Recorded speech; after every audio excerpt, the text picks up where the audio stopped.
నే తెరచు తలుపులు అన్నీ తరచుగా మూసితివి.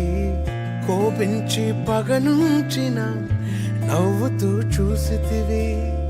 నే తలచు మార్గములన్నీ తరచుగా మూసితివి. కన్నీళ్లతో దుఃఖించిన కౌగిలిలో దాచితివి.